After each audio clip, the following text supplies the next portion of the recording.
right, good morning, everyone. It is 8:30 in the morning, and this is the time and the place for the Legislative and Human Resources Committee of the Board of Commissioners meeting.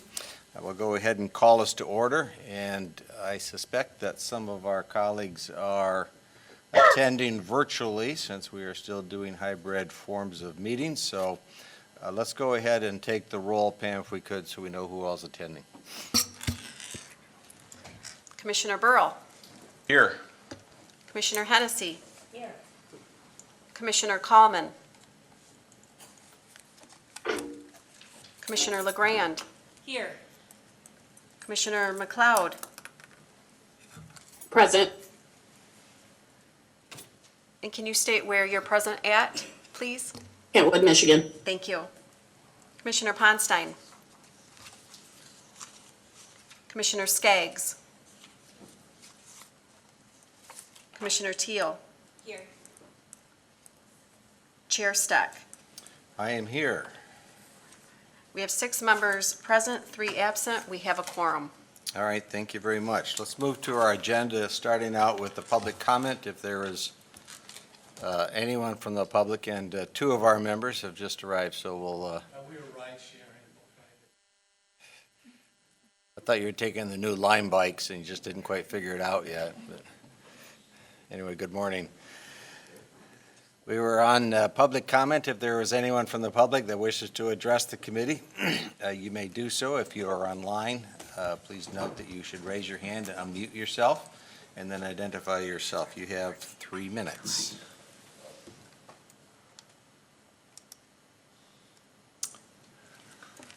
I don't see any hands raised, and there are no messages in the inbox. Okay, we will then move on to the next item, which is approval of the minutes for May 25 of 2021. Is there a motion to approve? Moved, supported, and supported.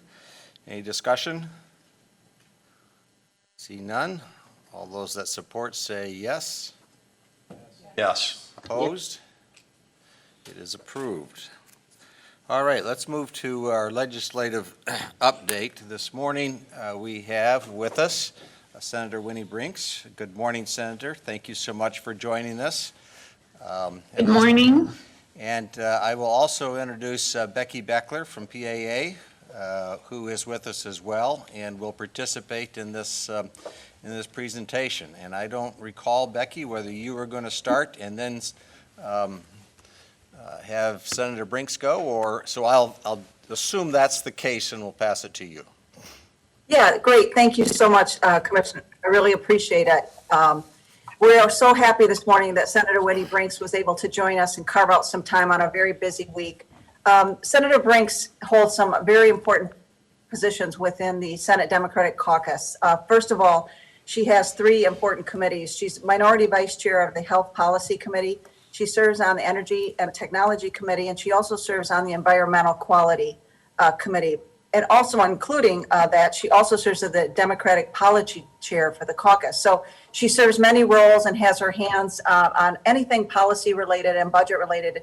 And we thought it would be fantastic this morning if the senator could give us a brief update of what is going on in Lansing, especially around the budget. We're having getting a lot of questions and concerns about what you foresee as timing, and I know that's almost impossible to predict, but just get your sense of what's going on in the budget, specifically for us, some of the issues that we care about, county revenue sharing, any other types of county funding, the Indigent Defense Commission, things of that nature that you might be able to comment on, or we might be able to answer questions at the end. So I will turn it over to you, Senator, for a brief update. Well, thank you. Thank you very much for the intro and setting the stage for me. That was helpful.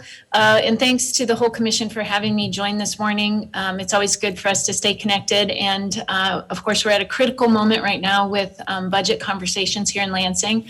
So this is great timing. I hear you also spoke with Appropriations Chair Albert recently. So that, of course, is important as well. So from my perspective, we are in the thick of the budget conversation right now. I think there is certainly plenty of money available for us to do what we need to do as a state right now at this critical moment in terms of recovery from the past year plus of the impacts of COVID pandemic. So I am cautiously optimistic that we'll be able to fund the priorities of Democrats, Republicans, and the governor. The key thing for us at this point is to help, is to ensure, and you can play a role in this as well, but to ensure that everybody stays at the table and stays in the room and hashes this out and works out, what's going to happen with our whole budget for next year, but also the supplemental that we hope will be moving concurrent with the budget for next year.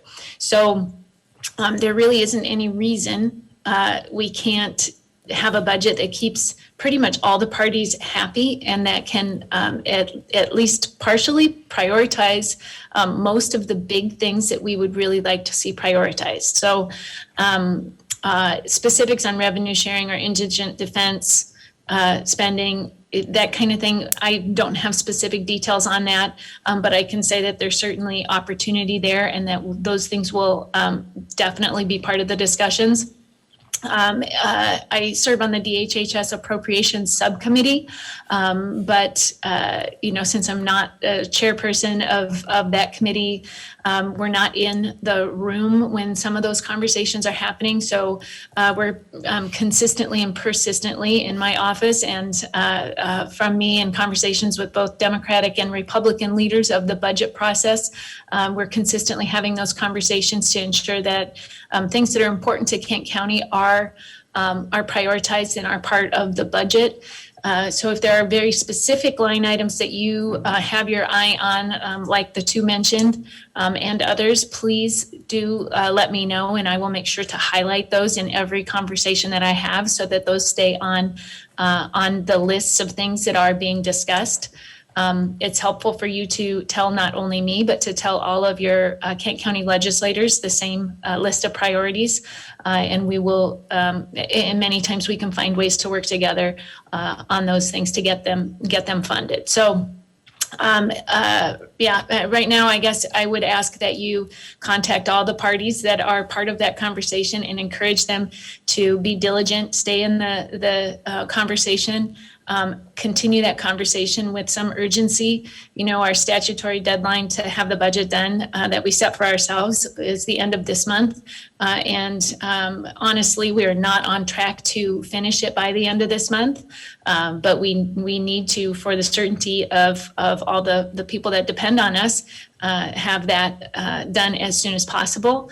To have no budget at a time where we have so much money available to us to spend through not just federal dollars, but through our budget projections here as a state. We're doing better than we thought we would be.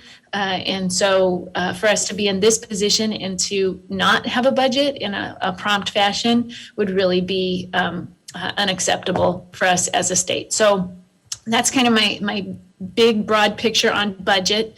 There's a couple of policy items I think I want to mention really quickly, but then I'm happy to take some questions too. On PFAS issues, we assisted the city of Grand Rapids and Cascade Township in applying for some dollars to help improve the, sorry about that. Let me turn that off. Some dollars to extend the water system out to affected homes that have experienced PFAS contamination in their drinking water in their wells, and so extending city water service out there. I believe that the grant applied for from the state was $5 million, so that will be a good start to the work that needs to be done there. In addition to that, there's a whole series of bills moving through the Health Policy Committee that could help control costs for healthcare for local businesses, but for government entities as well, and hopefully for our constituents and consumers of healthcare without impacting their ability to get get that healthcare negatively, and hopefully improving that as well. So there's a 15 bill package came over from the House, and I'll say this politely, without a lot of amendment in the House. So there's a lot of work to be done on some of those bills in the Senate. And so we will be taking some time to be deliberate about that in the Health Policy Committee and make some improvements to those bills, and I'm sure Becky and others are following much of what's in that bill package. But if there's anything in particular that is of a concern to the county, feel free to let me know that as well. And finally, on policy issues, working really hard to get a bill across the finish line that will help a company called BAMF, BAMF, Bold Advanced Medical Future, which many of you are familiar with, that is cited in the Doug Meyer building. I can't remember, that's not the exact name, but it's right next to the MSU Medical School down there, downtown, right there on the corner of Michigan and Monroe, but not Monroe, Ottawa. And they have exciting new prospects for cancer treatment that are really revolutionary. You can only get that kind of treatment that they will be providing there on the other side of the world in Germany. So it really is a game changer to add to our medical mile, and it would be a fantastic asset to not just Kent County and Grand Rapids, but to our entire state and even the region. So I'm very excited to be moving a policy bill that will help make that a reality. And their goal was to open in, I think, February of 2022. And so working hard to get a bill through the House. It's already been through the Senate and needs to get through the final process in the House. It's through committee in the House, needs to go through the floor, back to the Senate, and then to the governor's desk, hopefully.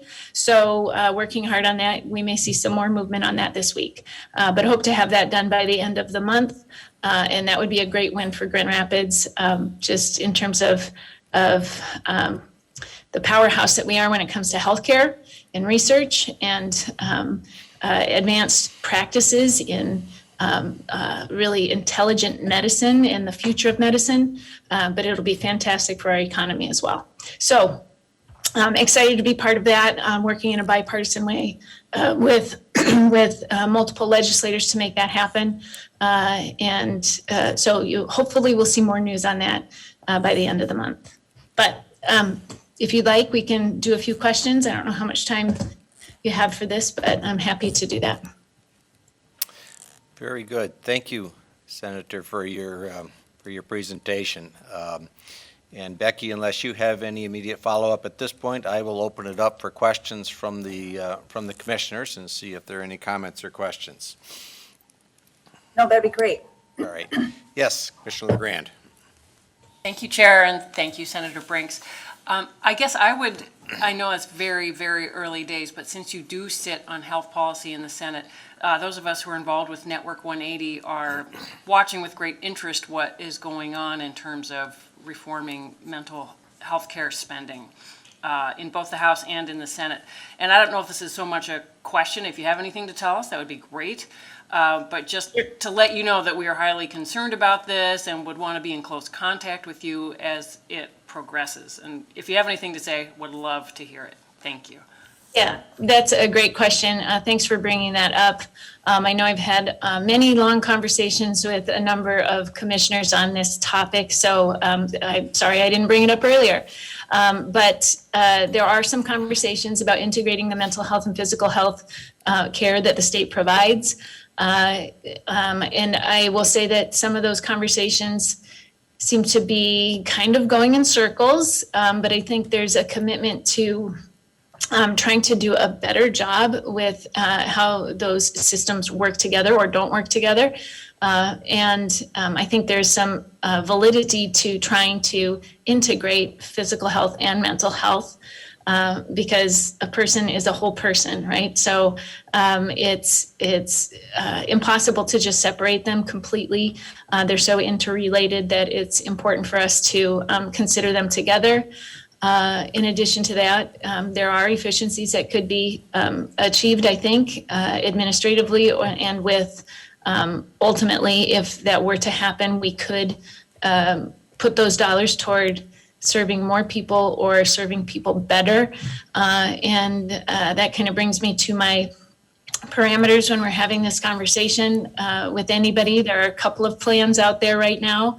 But when we have these conversations, I'm of course interested in financial integration and saving money. And I'm of course interested in administrative integration so that we can be more efficient and do a better job so that the right hand knows what the left hand is doing. But if we can't serve people better, our consumers, our patients, our public to whom we are accountable, then I am frankly not interested in those other efficiencies. So until we can really see how this does more than save some dollars here or there, if we can't serve people better, the plan is not really viable. So I think there are some good conversations on the table, but that's my first and foremost concern. My other concern is that we maintain some public accountability to folks like local health departments and local county boards and to the state legislature.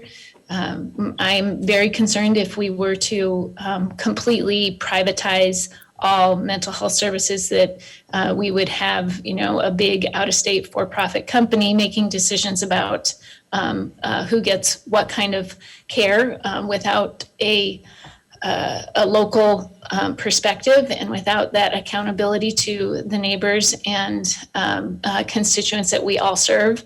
So that would be my two big principles there, is that public accountability and making sure that we serve patients better. And frankly, serve more patients, because there are a lot of people out there who need it. And we aren't doing a great job with some of those folks who do fall through the cracks. So that's what I can tell you on that topic right now. Those conversations are ongoing. And so I can keep you updated on that in the future as well, if those seem to be going anywhere. Mary Whiteford is chairperson of the DHHS Subcommittee on Appropriations in the House. She has presented a plan that has some merit, I believe. Senator Shirkey is talking about a plan that he is floating, which is, I think, more problematic for many of the stakeholders. So you'll see continued conversation on that. But at this point, we aren't at a place where there's something that I could support.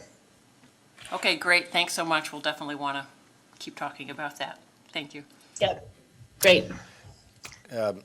Yeah, I'm sorry. Commissioner Ponstein, and then Commissioner Coleman.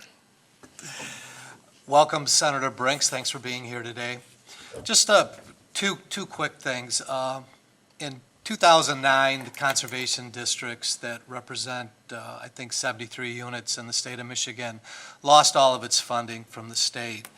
I know the Senate has advanced a bill, and I appreciate your support for that, but it seems like it's not going anywhere in the House. And what do you foresee for funding for conservation districts? Is that anything possible after saying that there's plenty of money for everyone?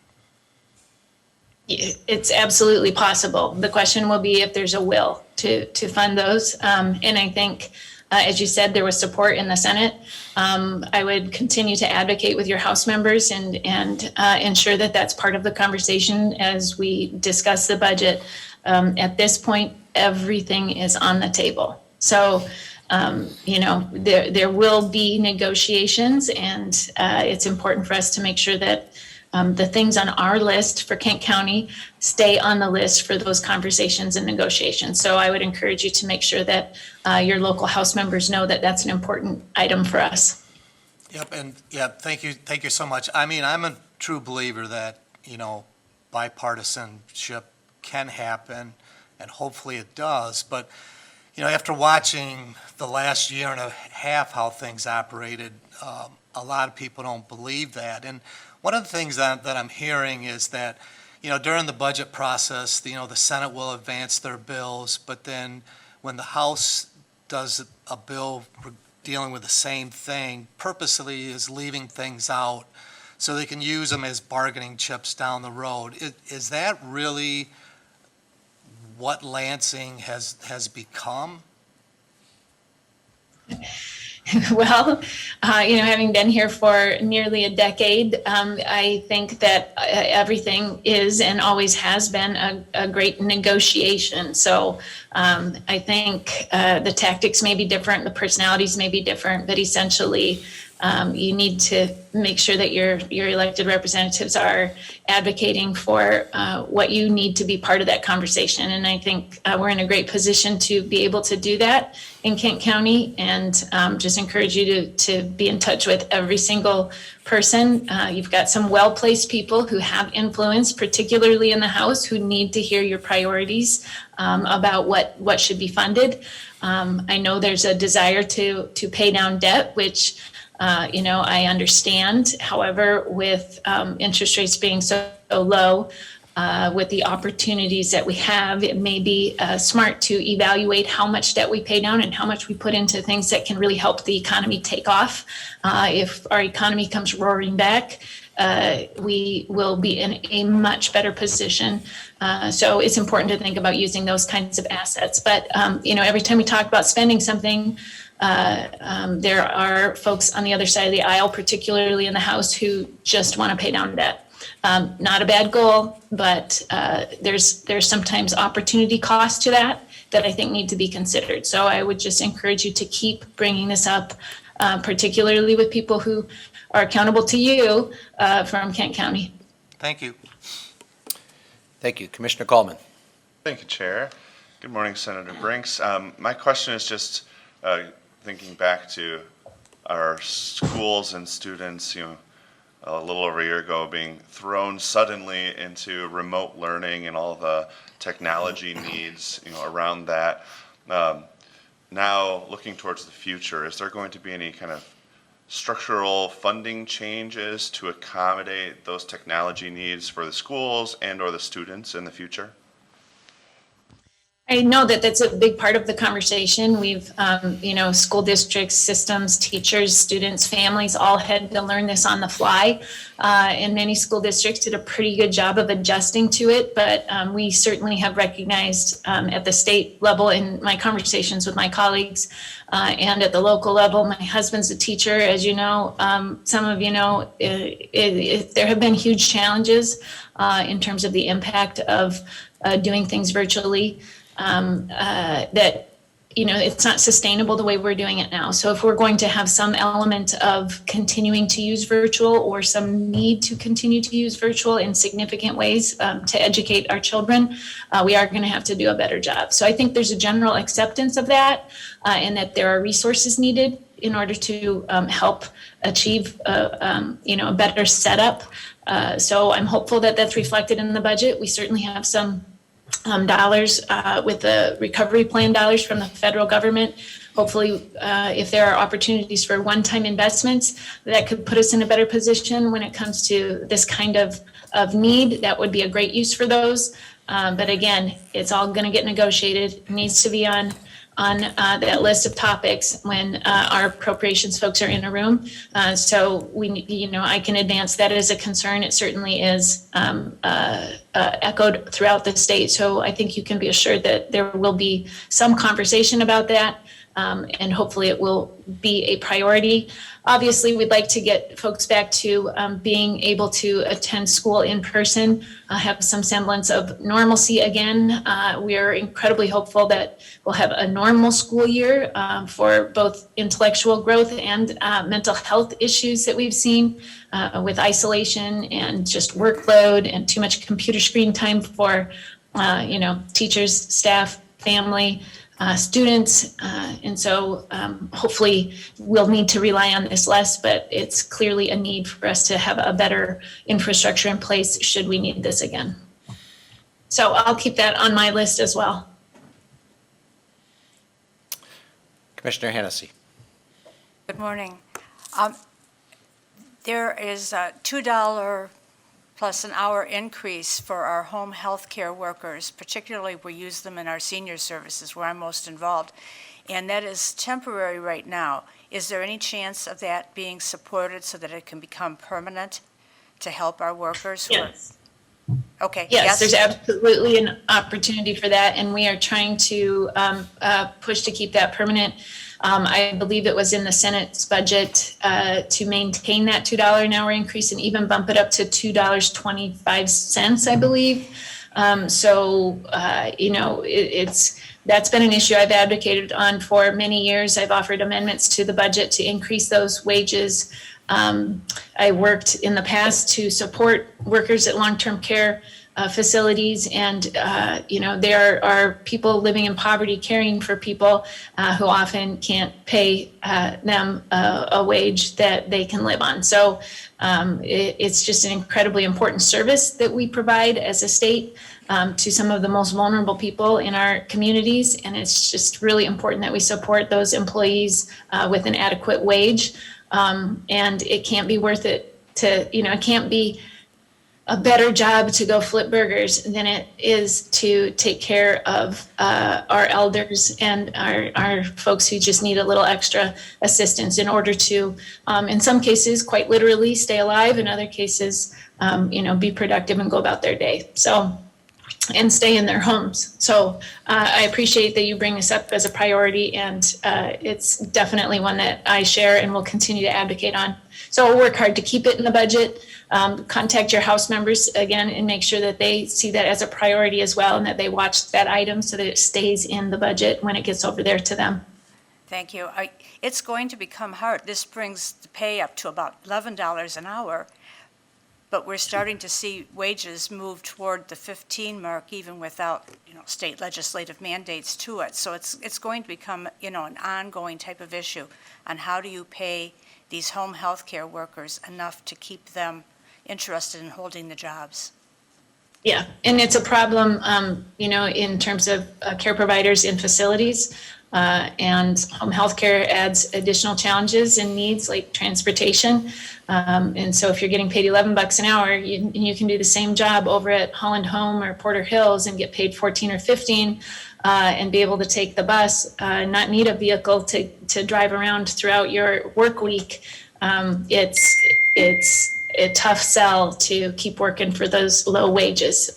So we know that this is incredibly important to those constituents who rely on it and to the providers of that care. Thank you. Any other questions from commissioners? Online, I don't see any.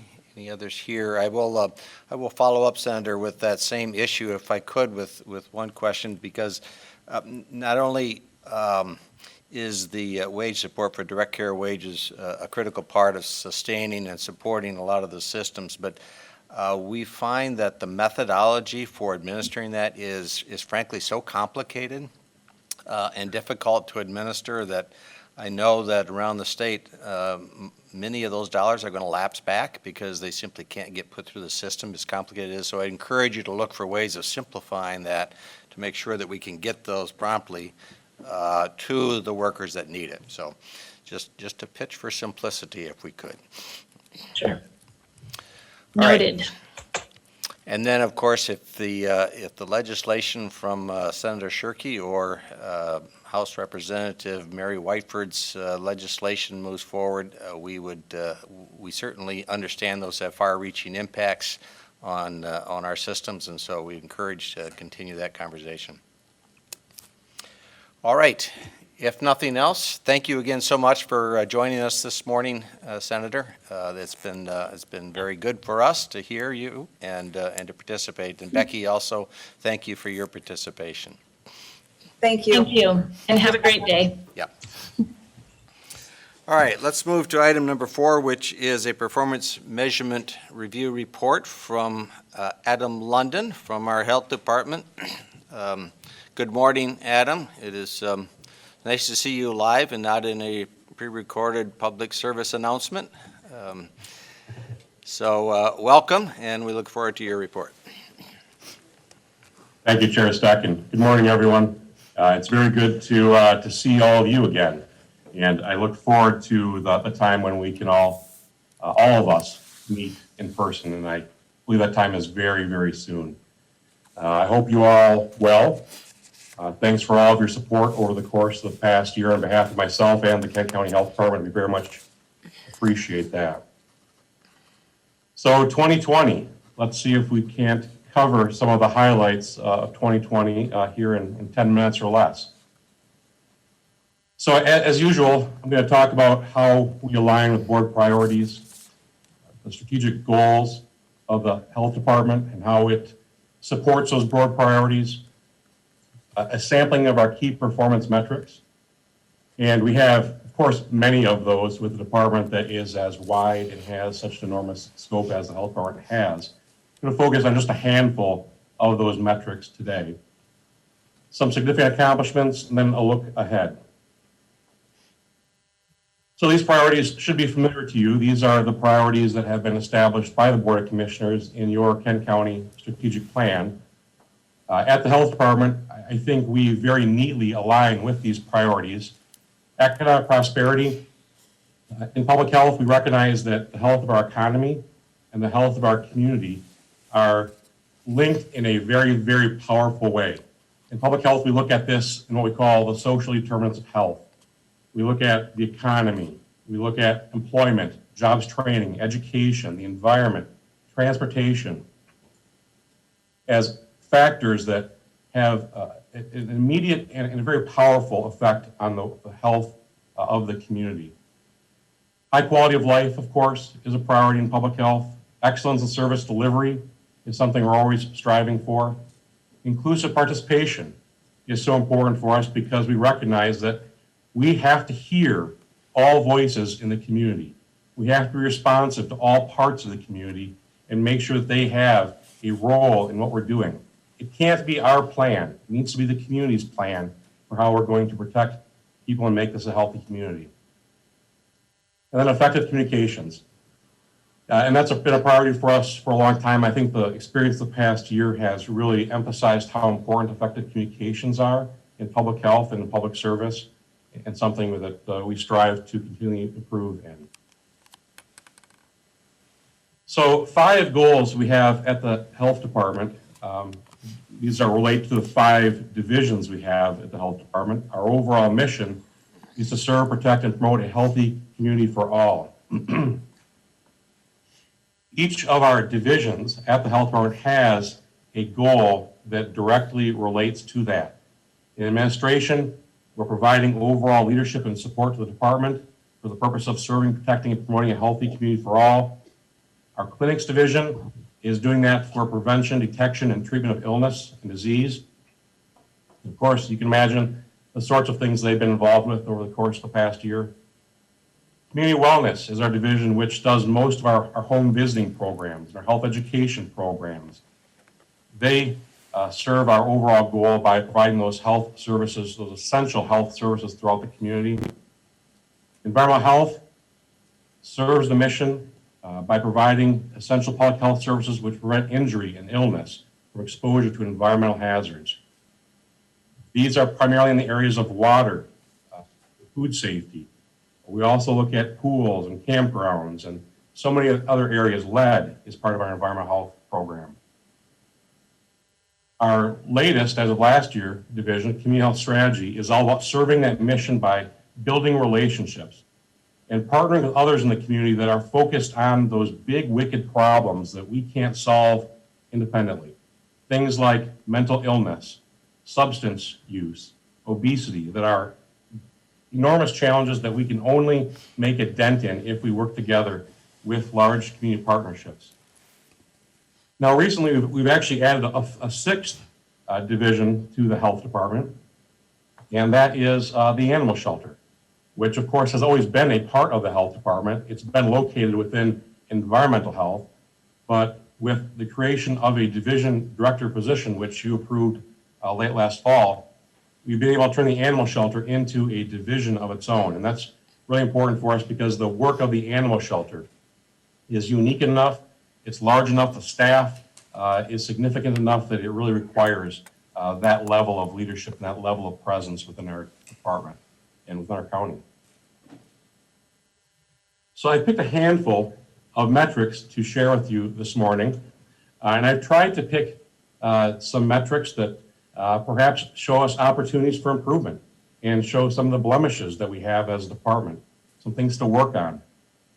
The first is our objective to complete communicable disease reports within 30 days of notice, and to do that for 95% of those communicable disease reports. So as the health department is notified of communicable diseases that are part of the state's registry of notifiable diseases, there are about 75 or 80 diseases on this list.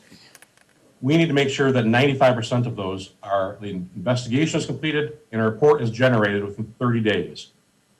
We've been doing pretty good with that for a few years. A position was added last year in order to help us do a better job of that. This was something that was noticed in our accreditation reports, that we didn't have enough staffing to do this effectively. You'll see that in 2020, we dropped off and fell significantly short of that goal, with 78%. The reason for that is really COVID-19, and the fact that many of the staff that we have in our communicable disease and epidemiology team were pulled out of these regular responsibilities and were reassigned to contact tracing, case investigation, working with sites where there are large clusters of illness to interrupt those outbreaks and to make sure that they weren't spreading into something larger in the community. So we did fail in this area to get 95% of those reports completed in 30 days. However, I really think that's an outlier because of unique circumstances that we had, and I expect that this year we will see our number rise very close to our goal again. The next area that I think we can improve in, and it's really a red flag for us, is vaccine coverage for our children 19 to 35 months of age. Our milestone goal has been 71% of these children. I want you to discard the number from 2018 because between 18 and 2019, the definition of fully immunized changed. So what we're really looking at is from 19 forward, we've been at 68%, and then last year we fell to 64.5% of children in that age bracket being fully vaccinated. The reason, again, as you can probably imagine, is COVID-19. And I expect that we'll see a drop again in 21. And that is largely because, like so many other preventative care services and so many other health monitoring and prevention services, immunizations fell off because appointments were canceled, clinics were canceled. And that's really unfortunate and is one of the many ways in which our community has felt the impact of COVID-19, and it continues to be vulnerable to other forms of illness and outbreak. This is a priority for us in 21 to make sure that we're addressing this, that we're being as present as possible and trying to get these numbers back up to where they need to be. We are vulnerable to outbreaks, especially for things like pertussis, and very concerning would be measles. So this is something that we're going to be working on here going forward. Lead. A lot has been discussed about lead here in the recent past couple of years. One of our metrics is to make sure that we are following through the recommendations of the Lead Task Force and the plan that we created last year with the Lead Action Team to bring those recommendations to full implementation. Now, unfortunately, we announced the Lead Action Team and that plan last February, and about 2 or 3 weeks later, COVID arrived. And so many of the resources that we had ready to deploy on lead had to be reassigned to COVID-19. However, despite that, we still accomplished quite a bit in 2020. And this infographic shows some of those metrics. We completed investigations at 161 properties that were known to have potential lead hazards. 81 of those properties came from that list of 427 that we've previously discussed. Those 427 properties that had a history of repeat elevated blood level from one family to the next over a course of time. These are the worst, these are the most concerning properties that we have record of. We were able to get to 81 of those and complete an investigation and help those families last year.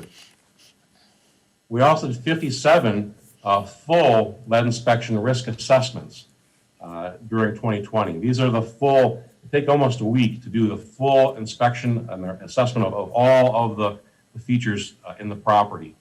And that was very helpful in identifying where exactly risks were located in the home and giving those families the information and the property owners the information they need to make those changes.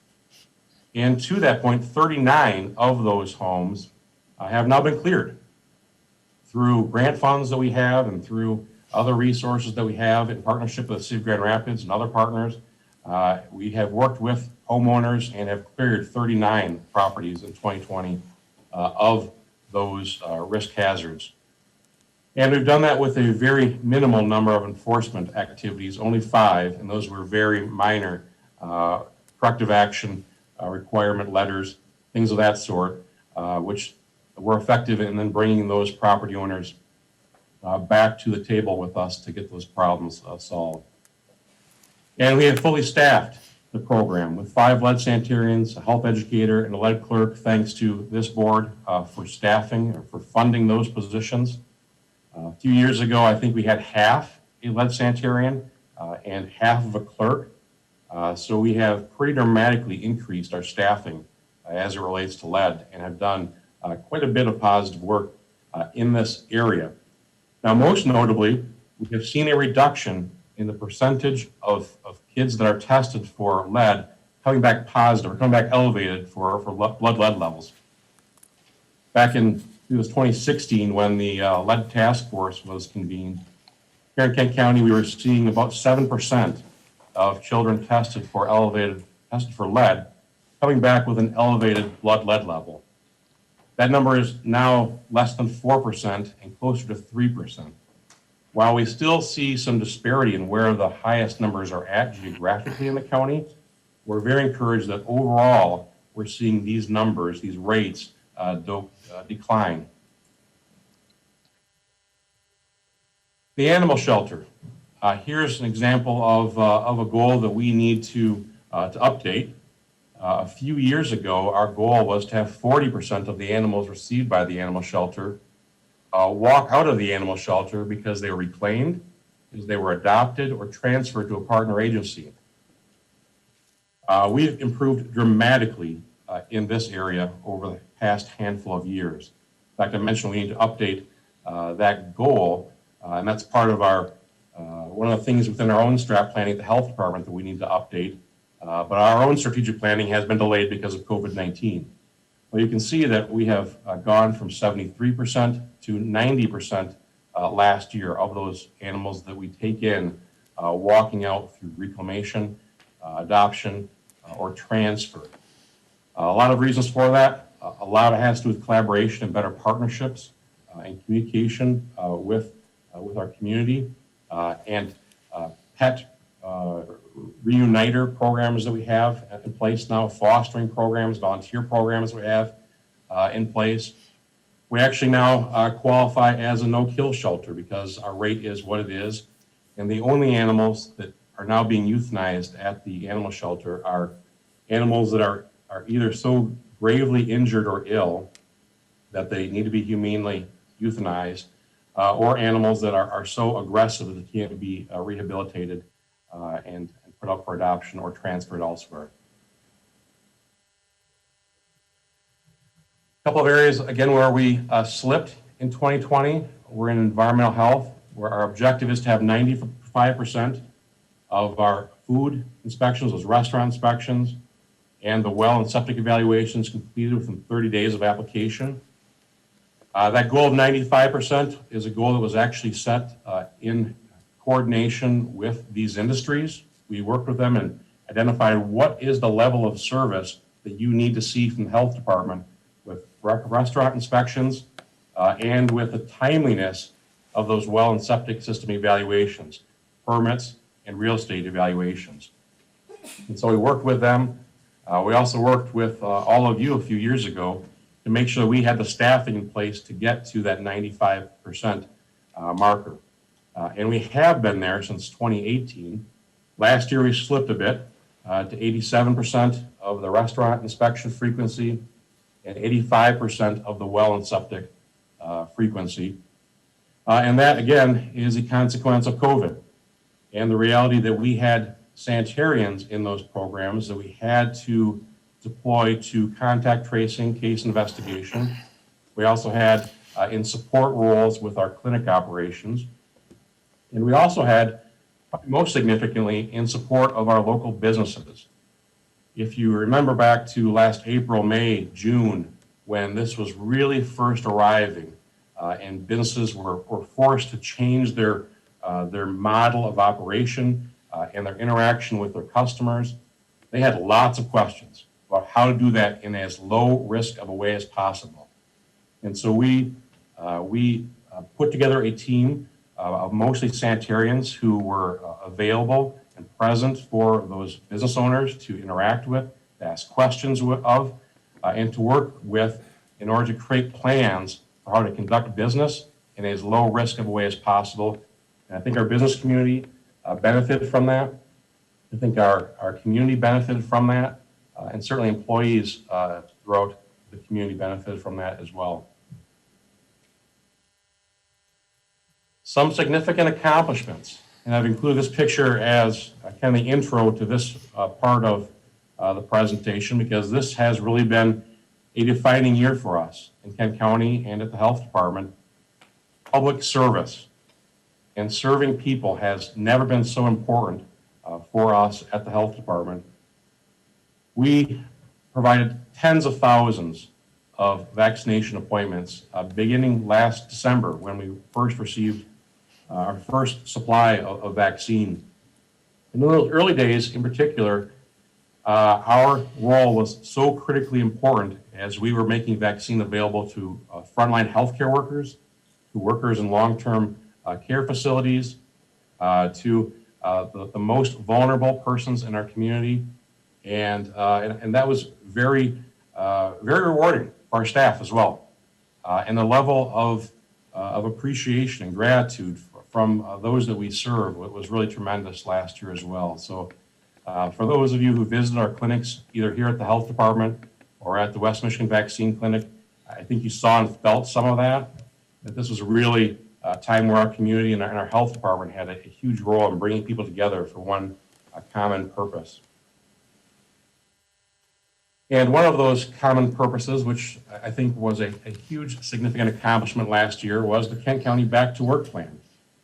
And the resources that the Health Department, in coordination with the Administrator's Office, with IT, with so many other offices and departments that the county, along with Michigan State University, with Meyer, with the West Michigan Policy Forum, and so many others, worked together in a very timely in rapid fashion to pull these resources together so that our employers could continue to work in as low risk of a way as possible by sharing best practices, by putting together a manual, by putting together documents that they could just print off to post in their workplaces, by also creating resources for employees so they knew how to stay safe and they knew what was required of their employers during this time.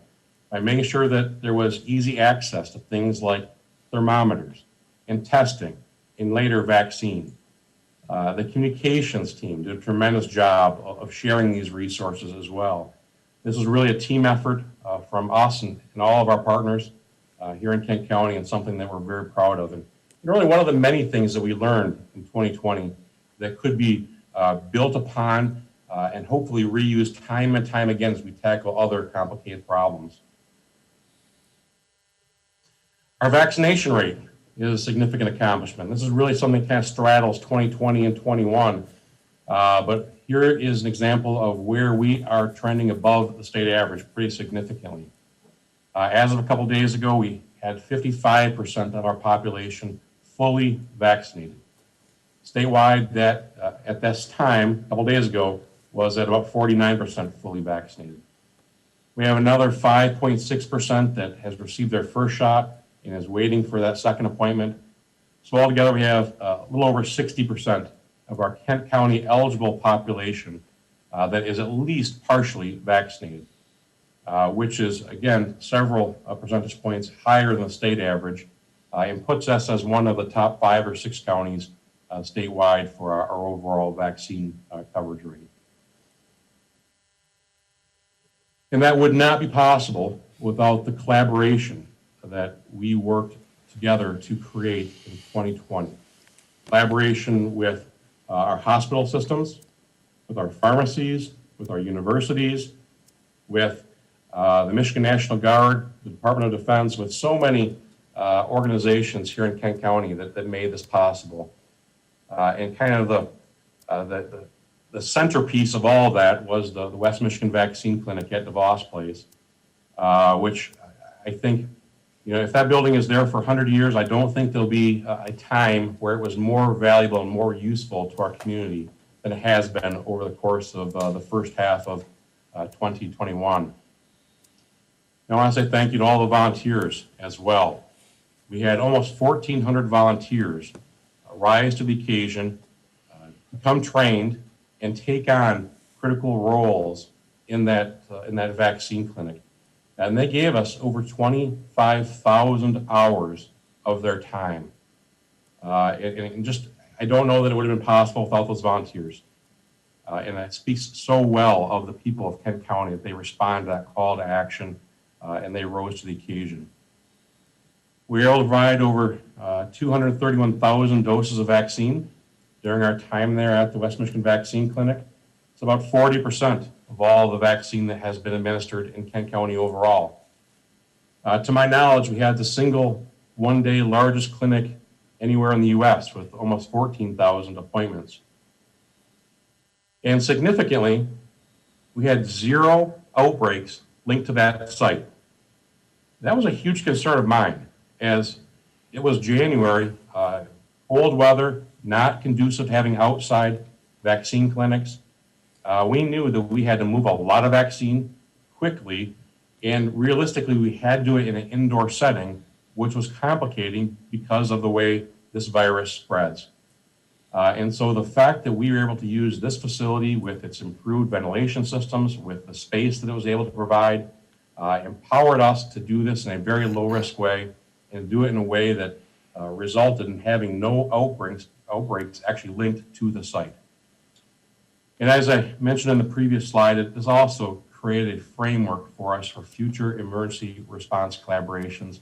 I'm still in regular contact with the executive teams at Spectrum and St. Mary's and others to talk about, in the aftermath of this, the good, the bad, the wins, the losses, all of those after-action opportunities. How do we work together to make sure we have frameworks in place for continuing these sort of collaborations on big, wicked problems, and making sure that we are prepared as a community with plans in place if the unfortunate should never happen again, where we're looking at something like this. Perhaps the biggest significant accomplishment has been our very low case mortality rate in Kent County.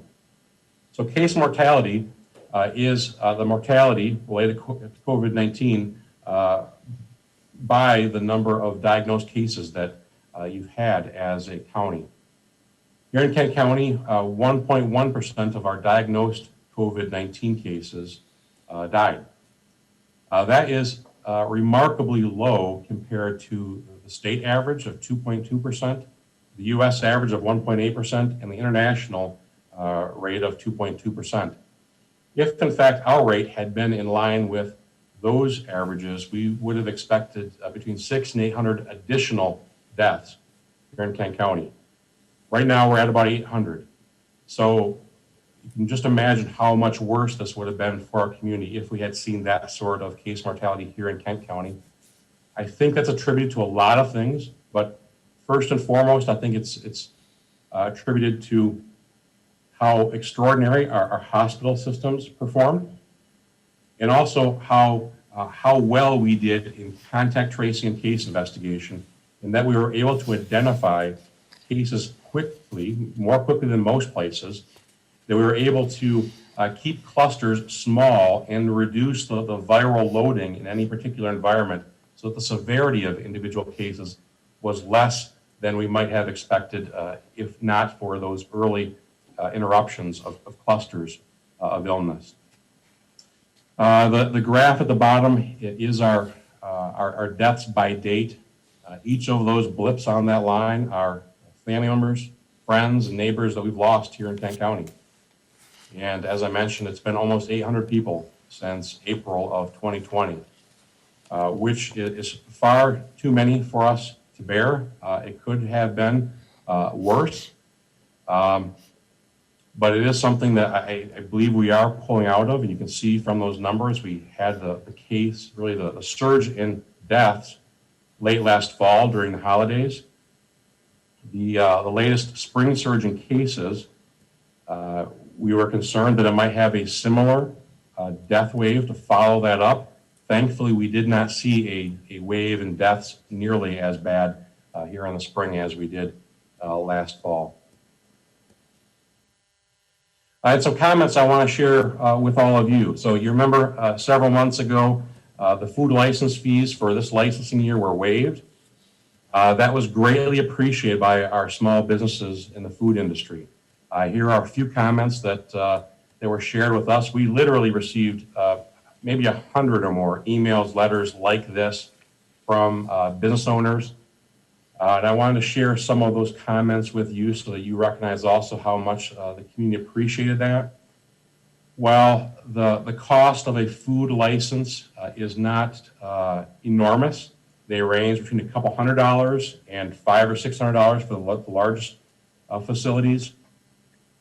The reality was that at this point in time, so many of these businesses were struggling and continue to struggle that any license fee above and beyond was just a cost that they really could not afford at that time. So they greatly appreciate that support. They greatly appreciate the fact that as a county, we're thinking of them and we want to see them be successful as well. Studio Kent is a significant accomplishment, and this is something we've had in place for a little while because we recognize that as a health department, often when we have messages that are very important for us to communicate, we're relying on our over-the-air traditional media stations to also see our messaging is very important if they're going to broadcast those messages. What we've been working to develop is a studio and a communications presence where we can speak directly to the people of Kent County through social media and through other venues.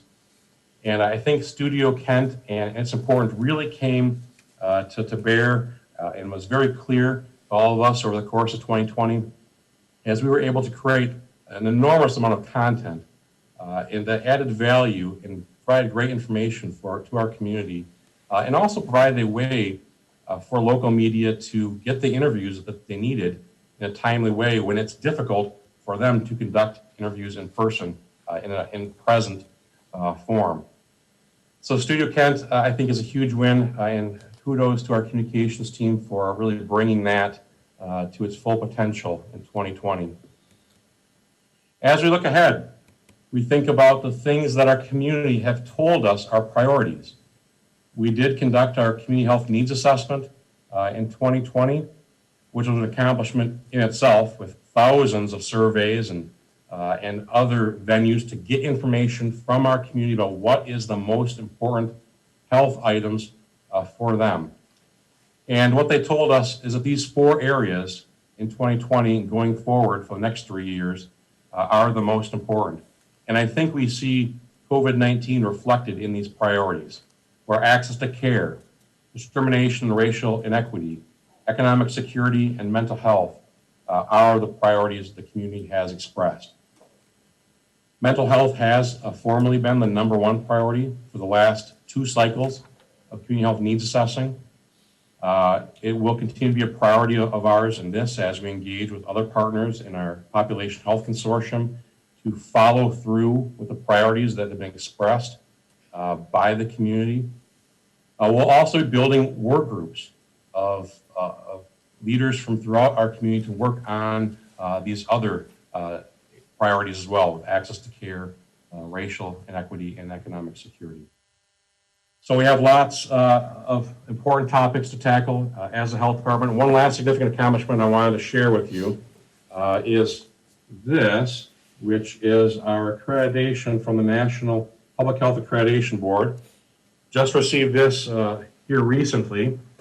We're actually, I believe, the first county in the state of Michigan to be reaccredited by that National Accreditation Board, which speaks to our commitment to inclusive public health, to health equity, and to working with our community, making sure that we have programs that really fit their needs well. So I will stop there. Thank all of you for your time and attention, and can certainly take any questions that you may have. Great, thank you so much, Adam, for your presentation, and of course, all of the work you and your entire department have taken on over the course of the past year and a half or 2 years, so it is certainly understood and appreciated. Questions? Commissioner Ponstein. Thank you, Chair Steck. Adam, thank you for being here today. My first two comments are just more props to the health department in general. Commissioners get emails and phone calls all the time, and a lot of times just people that need navigation help on how to get something in and out in Kent County or something that they need. And normally if we get something regarding the health department, the phone calls and the emails we get can be kind of emotionally charged because they're dealing with issues that are greater than just, I need to get this document. So I just want to help. Over the past few years, I've had a couple of them that I've passed along to you. I try to keep my emails to the point and short and not try to get involved in the emotionally charged part that I'm getting. So I just want to thank you for you and your staff. The last two have been resolved, and I appreciate that. And I'm a commissioner that tends to get calls from all around the county, so I never say, you're not in my district, and I appreciate you taking care of, especially the last one. The other thing, you had mentioned about the successes at the animal shelter, and I know when I was first elected, I was probably one of them that was critical of our kill rate and was criticized by some commissioners for that. But, what we have done at that animal shelter, the health department, is just a complete transformation of where we're at. And where we're at today, getting the no-kill classification, I know not every animal can be saved, and you pointed that out, but you're going to thank the staff underneath you and the people involved, and rightly so, but a transformation like that is led from the top down, and I appreciate your leadership on this, and it's, like I said, it's a transformation, and it's a asset, and says a lot about Kent County. So my question is, water is important, and you've touched on that today. On the news this morning, I saw that Ottawa County's worried about running out of water. With PFAS, there's a lot of issues and concerns about that. There was one issue that I saw on the news the other day, and maybe you can dwell on this because it kind of took me back, and it's the foam on water that appears in creeks along lakes, along Lake Michigan, in fact, all the Great Lakes. And, it was said that, rightly said, that people shouldn't come in contact with that some of that can be PFAS and some of it can be other contaminants. What's the good message for people on that? Because I do see that where one of my walking trails is along a creek. Is that a serious issue? Is it something that's just going to be with us? Yeah, thank you, Commissioner Ponstein, for the comments and the question. And yes, you're absolutely right. I am going to throw credit to the team. We have truly an extraordinary team at the animal shelter and so many of our other offices here at the department, of people who genuinely and deeply care about the community. And the issues and the programs they work in are personal to them. And so I know there's no group that's more proud of the improvements we made in reducing that kill rate than the staff at the animal shelter. They're just amazing, and they've done some really creative and some very innovative things there to get that number where it is. With the foam, that's an interesting question and kind of a new phenomenon to all of us over the course of the past year. Now, not all foam, of course, is related to PFAS contamination. Those particular foams are closely associated with areas where there's been a known exposure, in particular where there is leaching of those PFAS compounds into the surface water, some turbulence in the water that's bringing those compounds to the surface. And generally, those foams have kind of a silvery appearance to them. Those types of PFAS foams represent a very small portion of the foam that you see on creeks or lakes here in Kent County or elsewhere. Foam is natural. It is caused by many things, including just organic material in the water being oxidized and being mixed up with some of the waves and some of the turbulence in the water. So for the most part, I don't think there's a danger per se in foam, generally speaking, in water. However, kind of the rule of thumb that we always share with people about surface water is if it looks murky, if you can't see the bottom, if you have any concerns about it, follow your instincts before getting into the water. And of course, we always want to encourage people to not get water in their mouth or swallow water, regardless of where they're at. We want people to kayak, we want people to swim, we want people to fish. We want people to enjoy the natural resources that we're blessed with. We also have to realize that any surface water is contaminated with bacteria, with viruses, possibly with chemical compounds. And so just be aware of that and be cautious with it. And we're going to continue to work with Eagle and other agencies to make sure we understand these issues as best we can and provide the community with the best information we can to protect themselves. Thank you. Commissioner Hennessy. Thank you for your report today. This was really interesting, and of course, it's timely as we begin to resume our lives with some semblance of normalcy. As I read you provide person-to-person help for all of us. As I read your report, I see one area that is red flagged as still being in progress for, getting back to more normal, and that is your WIC program, working with the women, the infants, the children. Can you give us a little bit of an update on, what's going on and how we're going to, really move this forward again?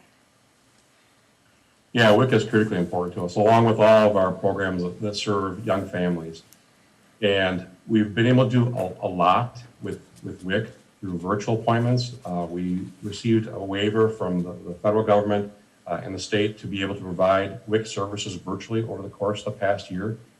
So it's been great that we've been able to continue to provide the resources. The challenge is that when we don't have the in-person encounter with the families, we miss things.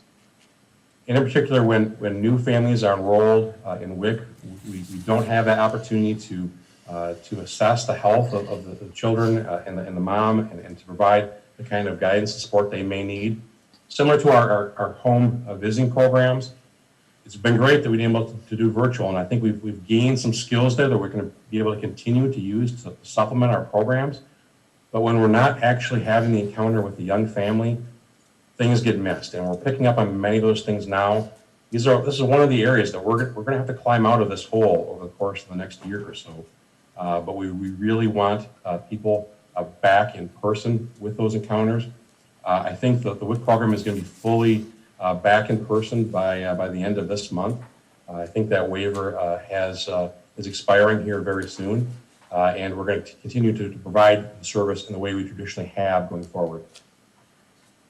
If I could follow up, are you going to, is the relationship with getting in and out of the hospitals going to be able to be resumed as well? Will you see the moms and the babies right away if they're still hospitalized? Yes, yeah, we're working with the hospitals to make sure that happens. Okay, thank you. Commissioner Coleman. Thank you, Chair. Thank you, Dr. London, for your presentation and all your extraordinary work in the last year. I just got a couple of quick opinions and then a question. First, while there's a number of people in our community that for various health and other reasons don't want the COVID-19 vaccine, the extraordinary success of the vaccination clinic, I just think can't be overstated.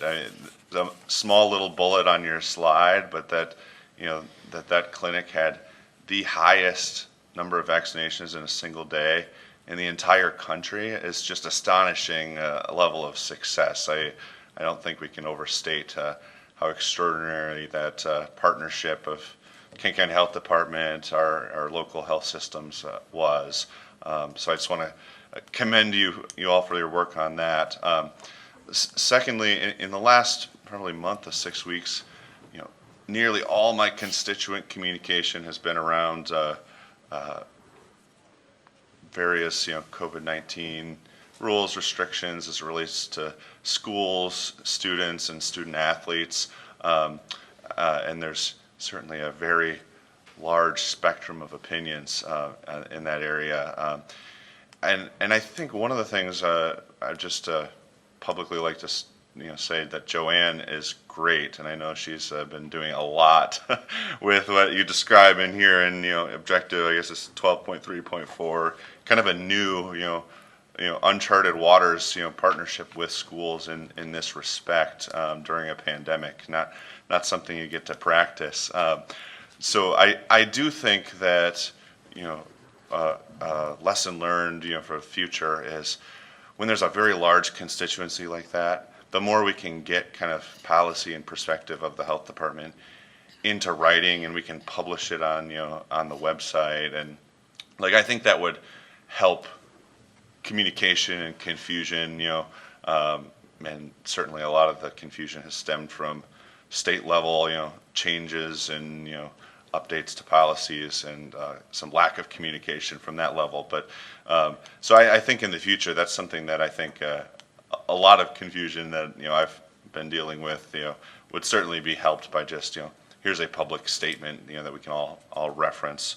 And then lastly, just given the health department, yourself and so many of your staff have had just an extraordinary last 15 months in terms of time and energy put into the work. Is there anything that we can do as a county to give people a little extra time off or something, just to say thanks, and you really need and deserve some extra recovery from all the extraordinary work put in over the last 12 to 15 months? Yeah, thank you for that good question, Commissioner Coleman, and for that support. That is something that weighs heavy on us, is that we have asked an extraordinary amount from our staff over the course of the past 15 years, and they've risen to the occasion. And that comes with some cost, for their own wellness and their own, they've given up a lot in the past 15 months. We are working with HR and with the administrator's office to recognize that and to make sure that we have the supports in place, and we can think creatively about how we now make sure that we're continuing to provide a healthy workplace for everyone, and that we're recovering. And I think it's something that that the healthcare and public health and in so many areas are struggling with right now, is how do we recover, both in terms of our economy, but in terms of our workforce, to go forward and tackle. I listed several things there in our going forward, our community health needs assessment priorities. Those are all big challenges. And we don't fool ourselves in thinking that once we get everyone, once we hit that vaccine goal, and once we get out of the pandemic, that all of a sudden we're going to be back to the way things were in 2019. We're going to have an impact from this in so many ways that is going to continue to ask more of all of us in public service. So how do we do a better job taking care of ourselves and each other is very much an active question that we're exploring at the health department and human resources. And I know Wayman's very concerned about that, and we all are.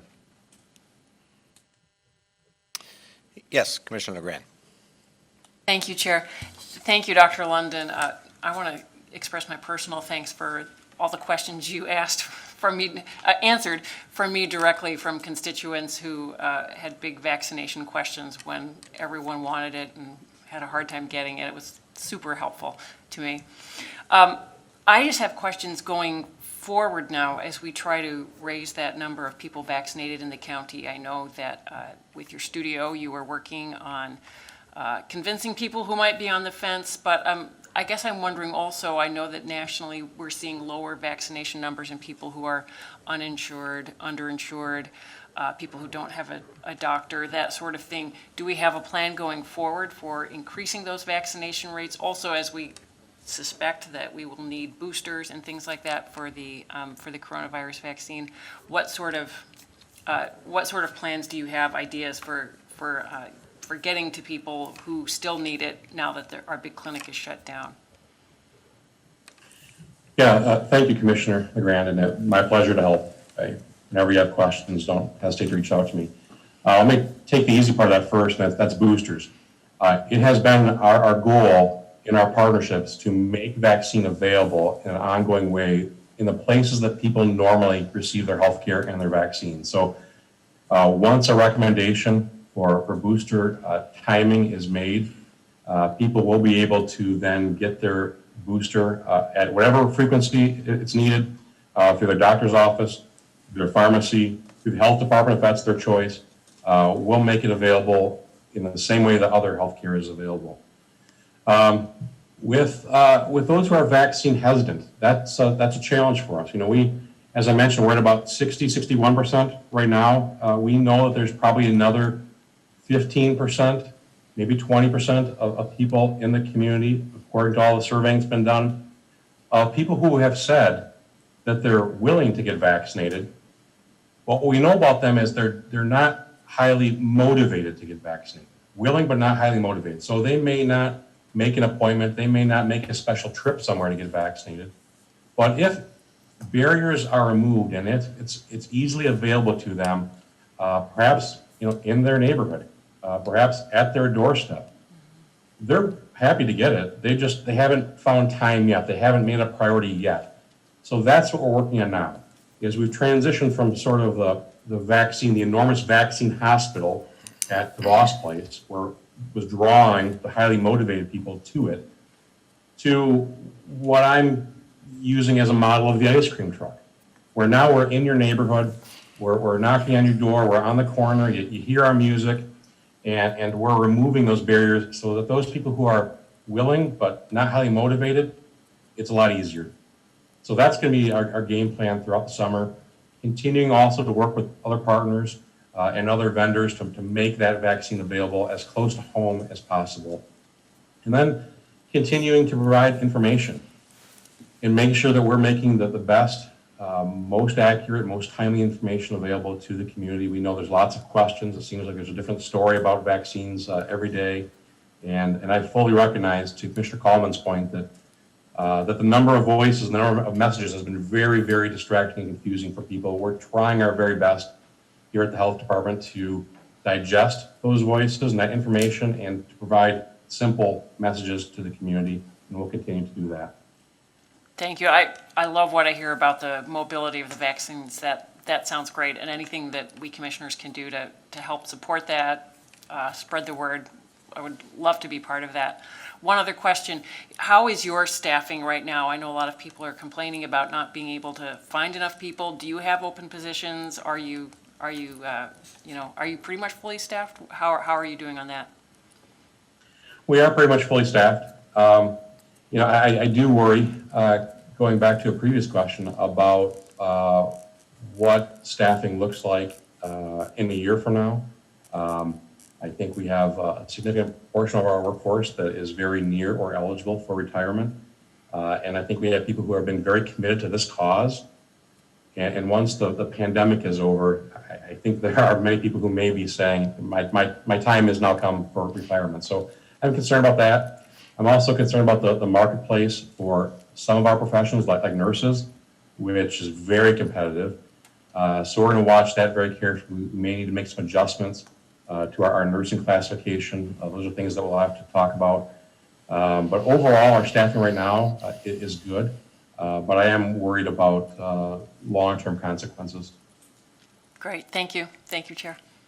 Any other questions? Adam, I do have a follow-up question, if I might. Certainly, as a community, we've been singularly focused on COVID and COVID response and then vaccination. But as we emerge out of this, we certainly know, and you've highlighted that a bit, that we have a full spectrum of issues yet still facing us. What would you suggest as we emerge are the key public health challenges that we ought to be focused on most significantly going into the future? Yeah, so I think that there's a lot to that question, Chair Stuck. And I would go back to mental health. That was our priority going into the pandemic. I don't think that anything beneficial in terms of mental health has come out of this. I think that it has stressed existing challenges in the community. I know that and you've been a big part of this collaboration to improve access to mental health care and to build a system that is better constructed to be preventative and to provide the resources that's necessary. I think that needs to be a priority. I'm very concerned about education and what that means for the healthy development of our young people. I'm very concerned about how this has affected reading scores and academic outcomes, the socialization of our young people. That's a concern that we might not see the indicators, the measures, the impacts for some time to come, but we ought to be working together to find solutions proactively to some of these things. And I'm very worried about, housing. We've seen that be one of these social determinants of health that has been stressed, again, before the pandemic, and now it's been further destabilized by the pandemic and its many impacts. So I think we've got a number of challenges in our community that we're going to have to work together on. I know in our Kent County Family and Children's Coordinating Council, we're trying to tackle some of these things right now and trying to work together to make Kent County a place that is the best place possible for our family and children. We're actually going to have a town hall on the 23rd of this month to talk to other stakeholders about how we might better do that as a community. So we're trying to pull back the layers on some of these issues, but certainly we had some big problems before 2020 and there's problems that have been exacerbated by it. Great, thank you for your insights and all of your work. If we have no more questions, thank you for today's presentation, Adam. Thank you, everyone. All right, next item is miscellaneous. Does any commissioner have a miscellaneous item? I don't see any, so I just have one, and that is, again, to thank Pam and Natasha for all of your work over the years. I suspect this is your last LHR attended meeting because you are moving on to better and brighter opportunities. Hard to imagine, but thank you so much for your work. Most of the committee already understands that for us to do what we do, particularly in our appointment process, we would be confused children in the room if we didn't have you to organize that process and to keep us in a direction. So thank you so much for all the years of conscientious and excellent work. Thank you.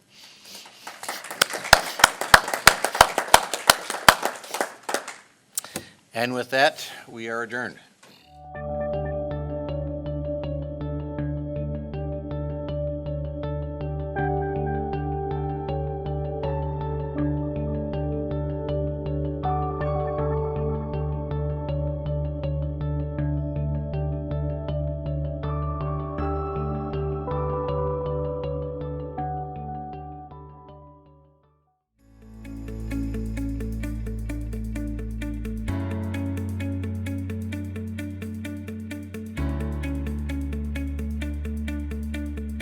I am Kent County.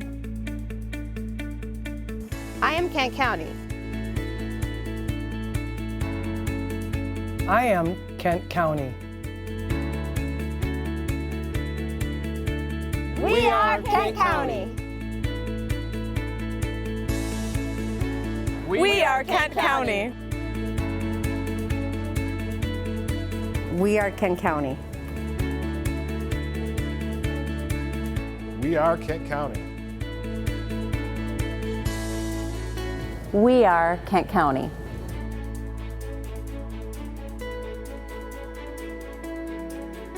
We are Kent County.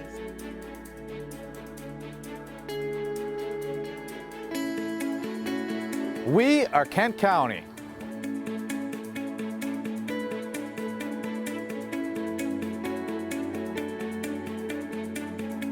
Bayard, Kent County. Ami, Kent County. Somos Kent County. Mas Ira, Kent County.